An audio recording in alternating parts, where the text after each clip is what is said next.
17, it was very easy year as a wine grower until July. We had a very easy year in the vineyards, no disease, easy to manage. But we had unfortunately a lot of frost in April, which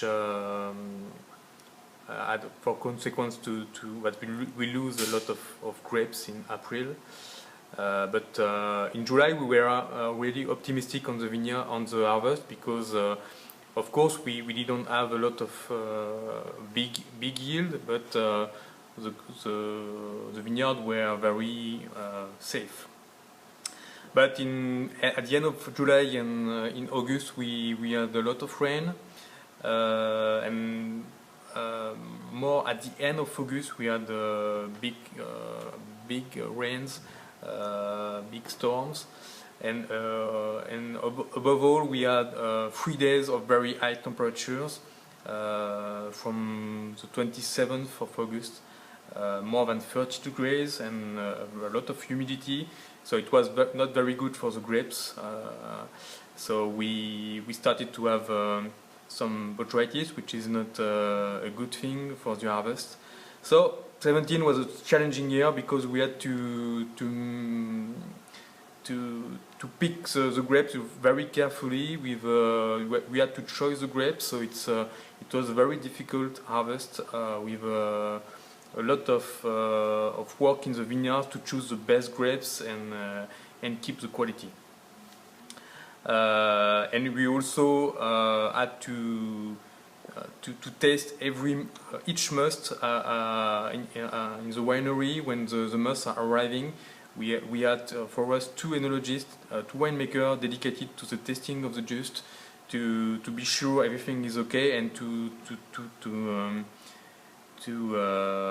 put the juice in the good tank, so to decide which quality in each tank. And for the first time in 17, we changed a bit the process. The Chardonnay were mainly very good, and we didn't have any trouble on Chardonnay. It's a good year for Chardonnay. On the Pinot Noir and the Meunier, we can have different problems, but we find the Pinot Noir and Meunier were very mature very soon. So to be sure for the blend, we decided not to work as usual with pre-blend. We usually work on taking tanks together in December to do pre-blend. We decided this year to keep separated each blend until the final blend in March and April. So it was the choice of the year to keep separated each tank until the final blend.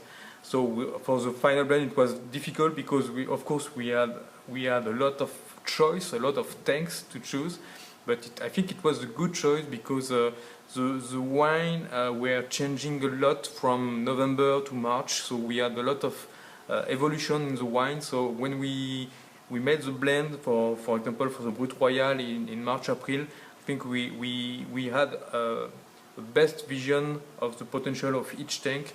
So I think it was a good decision to keep separated everything until March and April.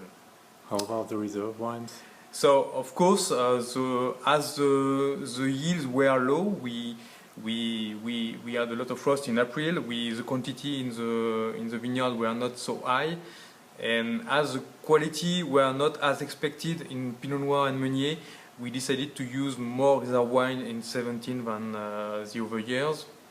For example, on the Brut Royal, we usually are around 30 to 35% of reserve wines. This year we were more on 50% of reserve wines. But it's really a choice for the company to keep the style, so no compromise on the quality. We prefer to keep away some tanks and to use more reserve wines and see next year what happens.